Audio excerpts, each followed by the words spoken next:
And joining us on the line right now, one of the stars of the New England Patriots defense and a local product as well out of the Colony High School, Christian Gonzalez, joining us on the line now. Christian, first of all, thank you for the time. What has your offseason been like as you guys get ramped up for the 2026 season, try and back up what was a really, really good 2025 campaign? Yeah, I mean, just getting right back to it. Phase one, phase two, getting back into the swing of things, and meeting the new teammates. That's kind of where you build your identity as our team. So it's kind of what we do, and just get ready for training camp. Coming off a Pro Bowl season, you've done what, 3 years in the NFL now. Um, if you could kind of go back and tell that kid in high school group was playing in the Colony, what to expect at the NFL level, knowing what you know now, what would you tell him? Um, just keep going. Don't give up. Keep your head on straight and trust God and continue to push. How does the league compare to maybe what you dreamt of when you were a kid? Now that you're living in the reality of it. A lot of free time.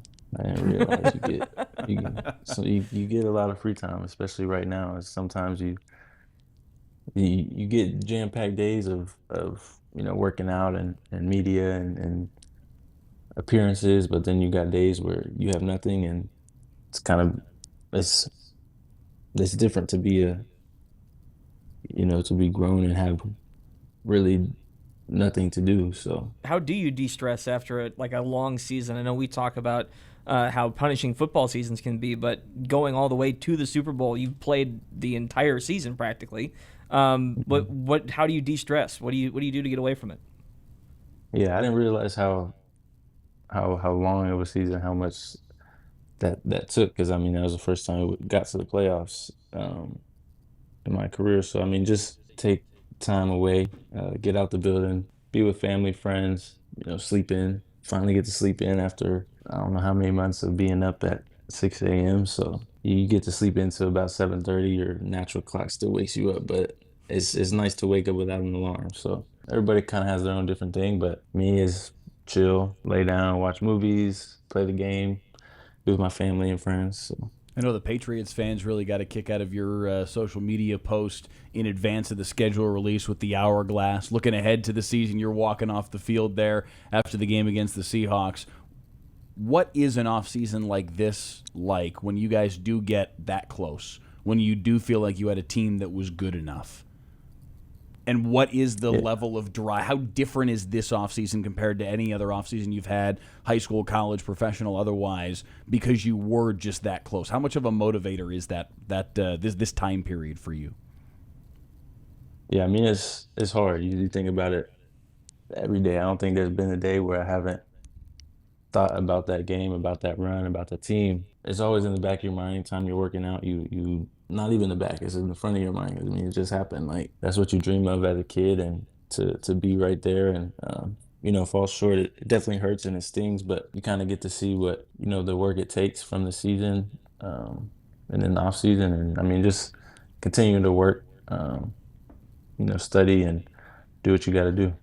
How much is a post like that a window into your mind, and how much of that is you maybe trying to give yourself that tangible reminder of this is how close we were, this is what it tasted like, don't forget that moment, and spurring yourself through the offseason? It definitely motivates me, but that's not that all that motivates me at the end of the day. I mean, I'm able to get up and you know go work out because I mean, it's my job, it's my dream to play in the NFL, to just have this opportunity. So, um, I mean, I'm just like a little kid getting up every day. I get to go work out and play football for my job. So, I mean, it's definitely there, but I have I have other reasons why I like to get up and go do what I gotta do.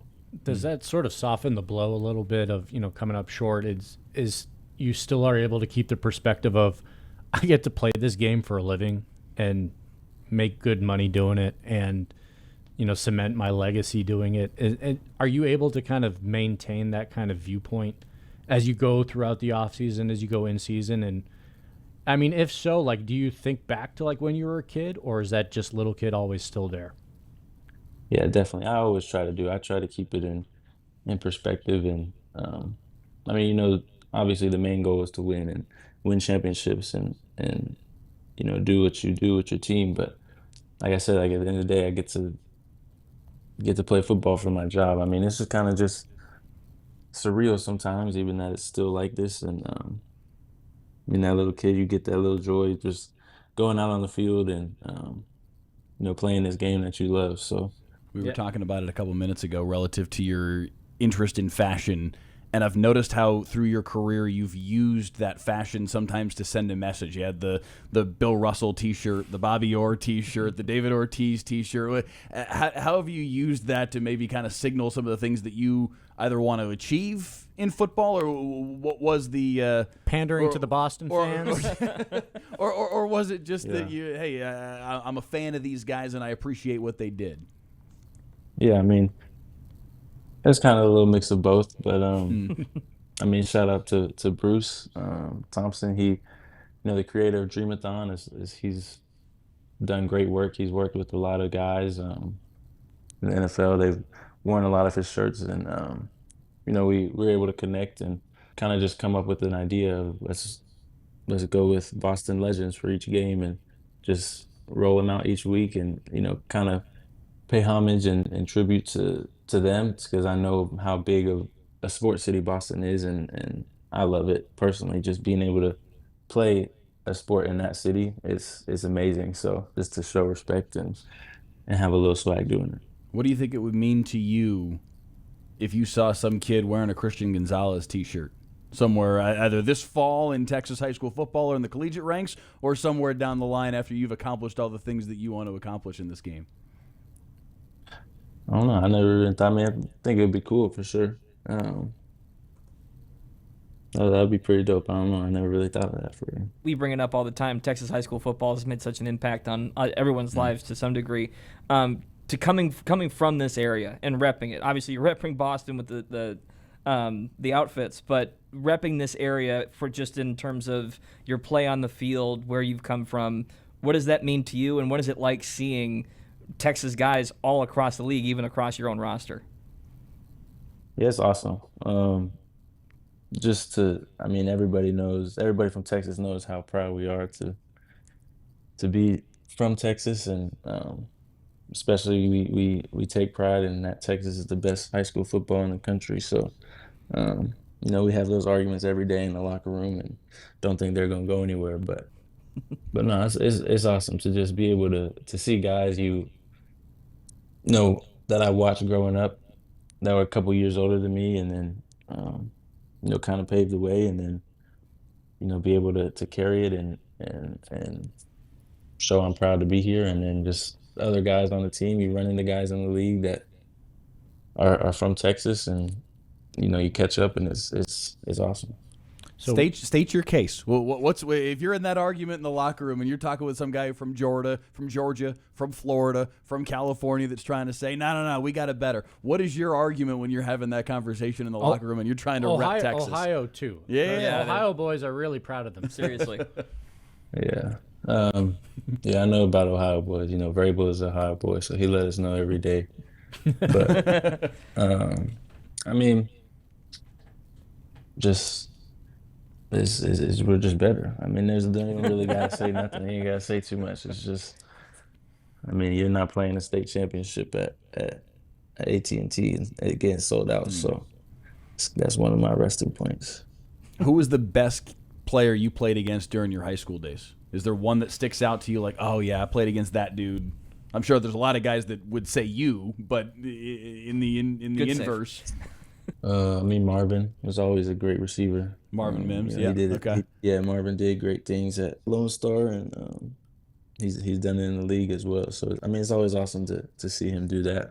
You know, we've been able to build a relationship, kind of growing up and going to college and getting into the league at the same year. So you know, we keep in touch, but it's awesome to see him go out there and make his plays. And there you were facing off against one another in the AFC Championship game. It doesn't get a whole lot bigger than that. It can't get any bigger than that with the teams that you guys are on. That's pretty awesome. What as you guys have gone through that process, what have those phone calls, text messages been like as you guys have compared notes on where to go to school, where to transfer to, where to, best get yourself ready for the NFL draft. As you guys have gone through all of those steps in your career, are there some moments that stick out to you where you guys were able to lean on each other? Right before I transferred to Oregon, I think we were both back in Dallas for something. I don't remember what we were here for, but we saw each other somewhere at some facility we were working out at, and just able to talk. And I was telling him I was leaving and going to Oregon, and he thought it was a great move. And then the combine, we saw each other at the combine, was able to talk and make sure we were all good. So anytime we see each other, we like to catch up. All right, Christian, we need your big old PR campaign statement here for your event on June 6th. We hear that you're really excited to give back to the community, and from what you got a two-a-day lined up as a give back, which I think is pretty neat. You got something going on in the morning and then something in the evening. If you can kind of give us some details about what's going down on June 6th and kind of just let our viewers know about it. Yeah, June 6th, back at the Colony. We'll have a community day, face painters, food, cookout, vendors, a lot of opportunity to learn and about jobs and careers, and time to go out there and have fun and enjoy the community. To end it off, we got a little celebrity game at the end at night. So, we got a good little roster getting compiled right now. And Are you playing in it? Oh, of course. Oh boy, can you hoop? Yeah, I can hoop. Yeah. Were you a hooper at the Colony? Did you play when you were in high school? At the Colony, no, I didn't. Would you have been there around the same time as Hampton? Hampton was Little Elm. Little Elm, yeah. But would that have been the same time frame? We went to all those games. Those would be lit every time. Yeah, because I remember the Colony and Little Elm playing each other a couple of times in Hampton's senior year, and he was obviously a problem for everybody. He was the best player in Texas his senior year, and those games were nuts. Yeah, he was going nuts. It was always fun. You had to get there like an hour early to get a seat, but it was always lit. What is the give back for these events? Like, is it a fundraiser, or is it just we want to throw these events to kind of have the community come out and just have a good time? Or is there like a charitable fundraising component that we should know about?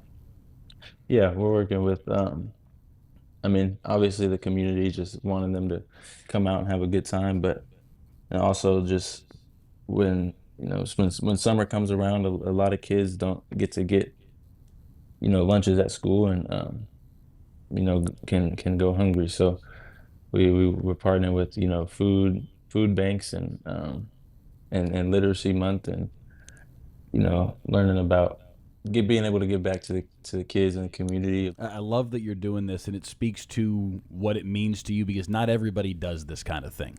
Not everybody does an event like this. So I'm curious, just what does the Colony and the surrounding area mean to you? What does North Texas mean to you? What does being from here mean to you, and why was it so important to do something like this to give back to kids that need this kind of thing? This city means a lot to me. There was a point in my football career where I was at my first high school, and where I didn't want to even play anymore, but ended up coming to the Colony, and I already knew a couple guys and was able to find that love back for football. And if I never came here, I don't think I'd be in this position that I am able to do this. So this means everything to me, but I wanted to be able to give back and just come out here and have a fun day. Thanks to the fact that you're doing this now, maybe there's a kid that 10 years from now will be telling a similar story, that I couldn't be doing what I'm doing right now if not for the fact that people helped pick me up, and maybe that kid will be the one that's wearing a Christian Gonzalez t-shirt somewhere down the line. So, Christian, thank you so much for everything you're doing and for taking some time to spend with us. We appreciate it, and good luck with the event on June 6th. Yeah, thank you. I appreciate it. So again, the Community Fun Day, June 6th, 10 a.m. to 1 p.m. at the Colony High School, and then the celebrity basketball game that same night, 6 to 8 p.m. Kalen Bullock and Demario Douglas, two of the celebrities that will be in attendance, along with, obviously, Christian Gonzalez himself and many more. Shout out once again to Christian Gonzalez for joining us. More of the Ultimate Dallas Sports Show after this.